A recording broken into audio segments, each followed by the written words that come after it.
Bonjour à vous tous. Ils nous ont ouvert les portes de leur chantier ou encore de leur entreprise. Malgré le reconfinement, le secteur du BTP poursuit son activité, parfois non sans difficulté.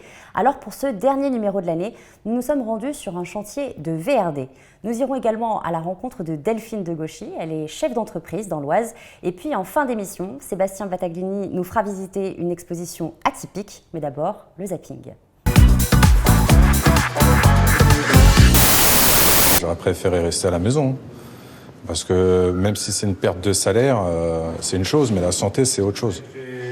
Sur le chantier, une dizaine d'ouvriers seulement, 2 fois moins qu'avant le Covid, pour respecter la distanciation.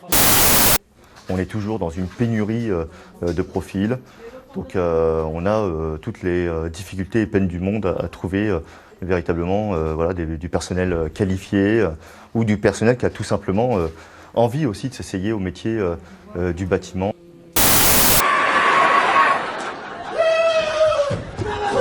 Monsieur Boulard, vous arrivez pile, c'est pas en retard. C'est juste qu'on a tout laissé en suspens, comme ça on peut vous poser d'autres questions avant de finir la petite émission.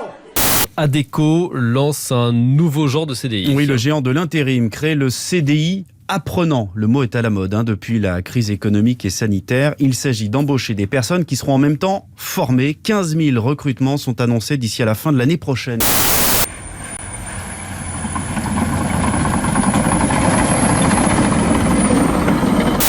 Le constructeur va vous vendre au plus cher une maison que lui va faire exécuter au moins cher, parce que le delta entre les deux, c'est ce que lui va gagner pour faire vivre son entreprise. Bon. Après, donc, quand il va choisir ses entreprises, il va prendre moins 10 ans. Et souvent, les moins 10 ans, c'est pas forcément les meilleurs.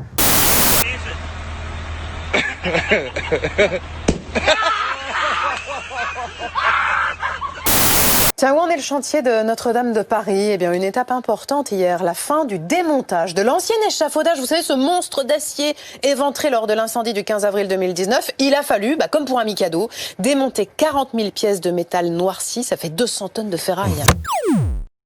Le syndicat des eaux d'Île-de-France, le SEDIF, gère un réseau de près de 8 700 km de conduite. Avec un rendement de plus de 90%, il se situe parmi les services publics d'eau les plus performants de France. Un résultat dû à des fuites moins nombreuses, détectées et réparées rapidement. La preuve en images. Veolia est l'un des 2 délégataires du SEDIF. Lorsqu'une fuite d'eau est suspectée grâce au détecteur installé sur le réseau, un technicien est dépêché sur place pour vérifier la présence ou non d'une problématique. Une fois sur place, pour s'assurer de la présence d'une fuite, le technicien effectue une prélocalisation par une écoute traditionnelle. Il repère à l'oreille le bruit caractéristique d'une fuite d'eau.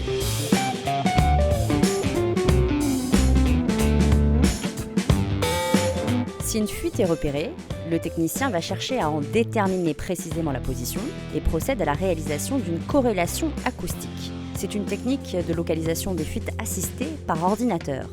Grâce à un odomètre, le technicien calcule la distance entre 2 points de référence de part et d'autre de la fuite. Il y dépose 2 émetteurs et lance le programme informatique de diagnostic qui pilote l'ensemble. Cette analyse vibratoire permet alors de positionner la fuite avec précision. En fait, je fais le lien entre le délégataire et la direction du SEDIF. Alors, dès l'alerte de la fuite par le délégataire, je prends tous les éléments des circonstances de la fuite, c'est-à-dire s'il y a des sinistres sur la voirie, si la route doit être barrée, le nombre d'usagers privés d'eau, s'il y a des établissements sensibles privés d'eau. De là, j'en réfère à ma hiérarchie et ensuite je fais une fiche pour en informer ma direction et le président du SEDIF. Je suis en contact permanent avec le délégataire pour le déroulé de la réparation. La fuite localisée, elle peut maintenant être réparée. C'est donc au tour des autres services de Veolia d'entrer en scène pour étanchéifier le réseau d'eau potable. Dans un premier temps, une fouille est aménagée avec précaution pour avoir accès au réseau enterré. Lors de notre reportage, c'était un joint usé qui était responsable de la fuite d'eau. Une opération de routine pour le chef plombier. Quelques minutes plus tard, la fuite est réparée.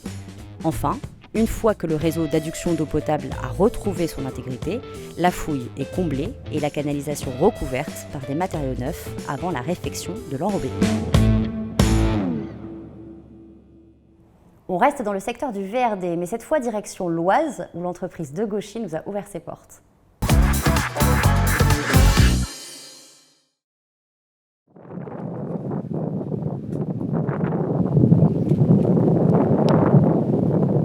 L'entreprise De Gauchy, son activité, c'est les travaux publics. Elle est composée donc de plus d'une centaine de collaborateurs. Elle est située dans la ferme familiale sur le site de Canectancourt, près de Noyon. On fait du VRD, des réseaux, de l'assainissement, de l'eau potable. En 2001, on n'était qu'une trentaine. On ne faisait pas ce chiffre d'affaires aujourd'hui. Aujourd'hui, 13 millions d'euros. Ça va, maman? Oui, toi? Ouais, ça va aujourd'hui? Ouais, bon, écoute, j'ai la réunion ce matin. Et puis... Cette ferme, c'est la fondation de l'entreprise, le point de départ de la famille, parce que mon père y est né. Je suis rentrée dans l'entreprise en 2000, et puis j'ai gravi tous les échelons au sein de l'entreprise. Les dates qu'on a bloquées, ça sera du mardi 5 janvier, 6 janvier... 7... Ce qui m'épanouit tous les matins, c'est l'équipe. J'ai vraiment eu des équipes où je pouvais aller régler mes problèmes personnels et je savais que derrière, ils étaient capables de gérer l'entreprise. Ils gèrent ça comme leur entreprise. C'est une famille. Moi, quelqu'un qui va dénigrer un de mes collaborateurs, avant tout, il me dénigre. Premier confinement, moi, tous les clients que j'avais en ligne n'attendaient qu'une chose, c'était de repartir parce que l'économie bouillonnait et on n'avait jamais eu autant de commandes. C'est pas grave, je vais venir te voir, j'ai des questions à te poser. Je m'en vais à l'atelier, Patrick. Aujourd'hui, on est organisé pour travailler avec ce virus, mais on sent un appauvrissement et on sent que l'économie, elle est tendue. Les gens ont peur de l'avenir. Et ils se demandent, même les communes, ils se disent, mais ok, on a des aides, on a des moyens de relancer, plan de relance, mais il va falloir payer, rembourser à un moment. Et si nos dotations continuent à baisser, comment ça va se passer? On va être coincés. Je fais les réglages. Bah là, on fait tout le réseau d'eau usée à partir de là où il y a l'état de sable. Ouais. Donc on passe en lieu et place du réseau existant, donc c'est un réseau qui est en fibrociment. Une chose que j'affectionne particulièrement, c'est de rendre visite sur les chantiers. Et pour s'adapter et pour gérer une entreprise, on ne peut pas rester derrière un bureau. Puis je suis une fille de la terre, j'ai besoin du terrain. On est 101 aujourd'hui, sans les intérimaires, et la moyenne d'âge est 38 ans. Donc elle est relativement faible. Hein. Donc tu vois, les vieux, on n'est pas tant que ça. Non, faut être beau dans sa tête, c'est tout.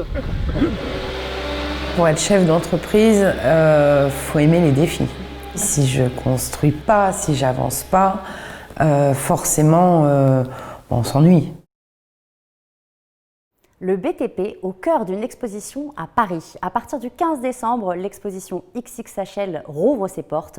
Petit tour privé avec Sébastien Battaglini. Que vous soyez ou non dans le secteur du bâtiment, il est difficile de rester insensible aux spectaculaires réalisations de l'homme tout autour de la planète. Jusqu'au 7 mars, la Cité des Sciences va vous présenter leurs secrets de réalisation. C'est parti pour la visite.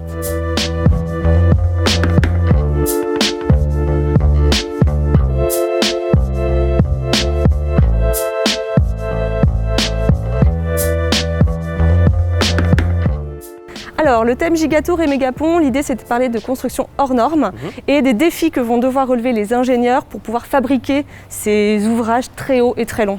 Alors on joue sur le numérique, on propose à nos visiteurs un voyage numérique avec un film immersif, avec de la réalité augmentée, avec aussi du vidéo mapping par exemple, ce qui permet d'avoir une proposition un peu différente de ce qu'on fait habituellement, avec beaucoup moins d'éléments interactifs et des éléments plus contemplatifs.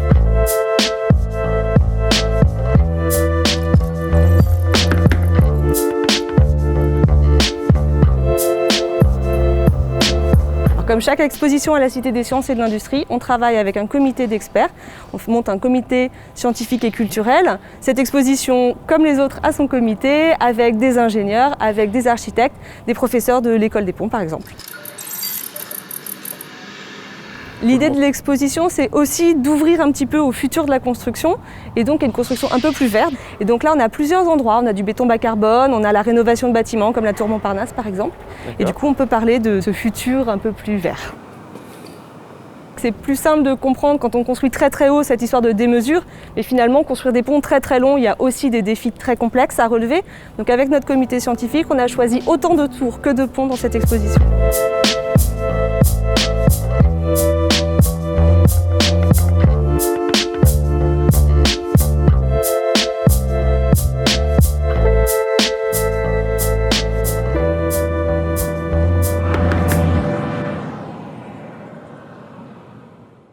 C'est la fin de cette émission. Merci à vous de l'avoir suivi. Nous, on se retrouve l'année prochaine. D'ici là, très bonne fête et bon chantier à vous tous.